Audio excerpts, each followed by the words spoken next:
Hi, this seems very weird to me. Does it feel weird to you? I miss being with all of you today very much. But because we couldn't be together today, Reverend Catherine and I thought that it might be fun to do a little video of Sunday school.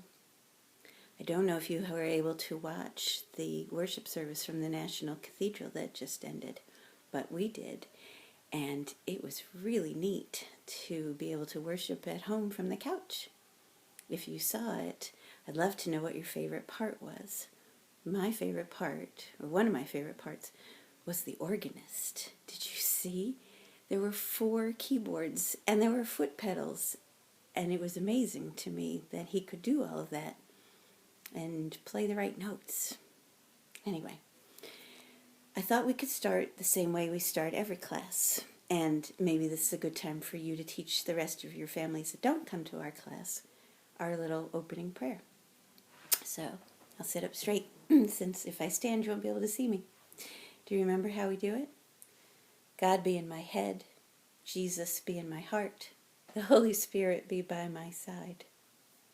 We'll do it one more time. God be in my head, Jesus be in my heart, and the Holy Spirit be by my side.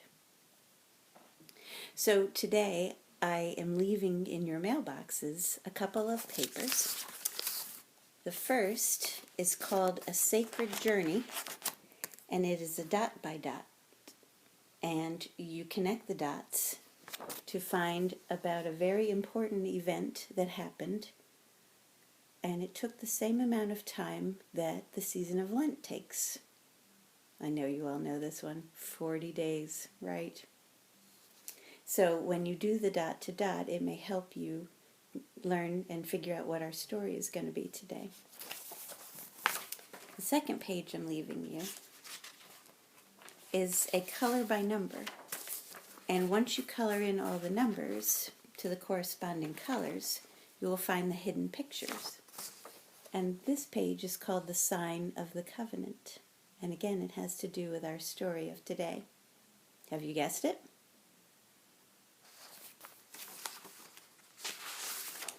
I'm going to guess that you have.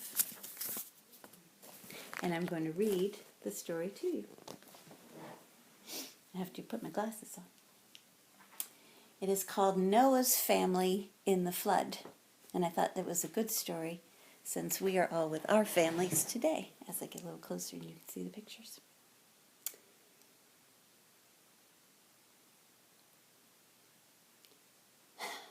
Abel's murder brought more murder until God was sorry to have ever created people. So God decided to rid the earth of all people and even all the animals, all that God had made and declared was good. But the goodness of one person, just one person, changed God's mind. That good person was Noah. Noah walked in peace with all people, and Noah walked in joy with God. God told Noah to protect himself and his family from the destruction that God had planned. God told Noah, build a big boat, an ark of wood coated with tar to make it waterproof. God was going to send a flood such as no one had ever seen before, a flood such as no one would ever see again. Most people and animals would die in the flood, but God had plans for Noah, his wife, and their children, and 2 of every kind of animal. They would ride out the flood in this great big ark. Noah and his family went to work on the ark. They built it and stocked it with food and rounded up a male and a female of every animal that God had created. What a time they had! Here, I'm going to hold it closer so you can see a picture of the ark.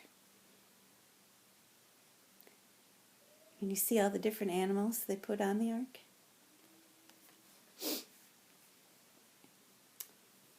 Children don't eat what penguins eat, and penguins don't eat what orangutans eat. And how did poor Noah even know what fleas or peacocks or boa constrictors eat? I don't know, do you? But Noah had to find out, and he had to do it quickly. Noah did all that God asked, and the ark was full when the rain began to fall. It rained for 40 days and 40 nights. Water covered the earth, and Noah's ark sailed upon the waters.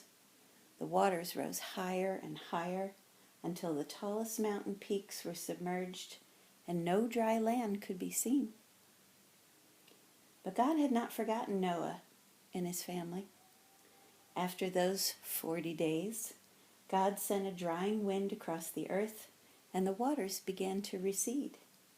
One day, Noah opened a porthole and released a dove into the air. I'm going to show you the picture.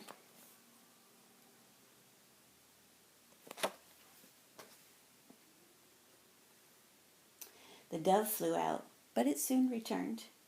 There was no place for the dove to perch, nothing for the dove to eat. 7 days later, Noah released the dove again. The dove was gone all day, but when it came back in the evening, it had an olive branch in its beak. Somewhere, a tree was peeking out above the water. Another 7 days later, Noah released the dove again. He waited and he waited, but it never returned. It had found a dry place to nest, and that's how Noah knew it was time to leave the ark. When Noah and his family and all the animals walked out on dry ground, they were filled with gladness. Noah built an altar and knelt down to worship God. God looked upon Noah with love and a promise to him. God said, "Never again will I destroy every living thing. As long as the earth lasts, sowing and reaping, cold and heat, summer and winter, day and night shall never cease." And as a sign of God's promise, and another word for promise is covenant, a rainbow appeared in the sky. "This," God said to Noah, as Noah gazed at the rainbow, "is a sign of the covenant I have made to every living thing that is found on the earth."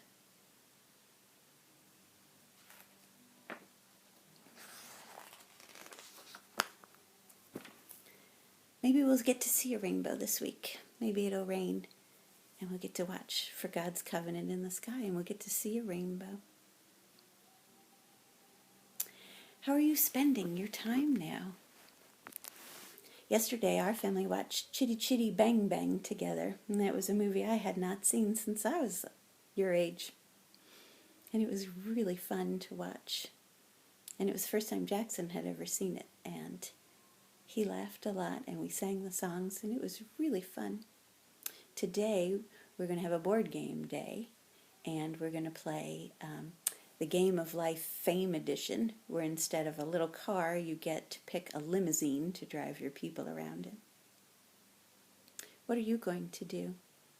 I hope that you will send me a note or a video or somehow get word so that we can know what you guys are doing and how you're coping and what it's like. There's a third sheet that I'm leaving for you in your mailboxes today. And it's something that you can do at your home this week. And it's called Count Your Blessings. And if you can see, it's got a number of pictures of things that we are blessed to have. It's got books and water faucets and shoes and jackets and beds and food. And it says to walk through your house and count how many of each of these pictured items you have. I would love to know how many of these items that you have. So Jackson and I are going to do this together this week. And the most difficult thing will be to count all of the food and all of the books, because in our home we have a lot of books. And so next Sunday, when I make this video, I will show you our page and give you our totals, and then I would love to see yours as well. I know that you are doing fun things, and I know that you are with people that you love. And I hope that you will think this week about some of the things we've talked about Lent. And we talked about either giving up something that we like to do, or starting to do something more frequently, a thing that we know is good for us but we don't always do. And we talked about the reason that we do that is so that we can remember what's important and remember what's good for us and spend more time focused on the people that are around us and be thoughtful about being with people and communicating with people and reminding them of how much they mean to us. And I think this week will be an especially good time for us all to do that. Be patient with each other, especially with any brothers or sisters, or friends, or parents.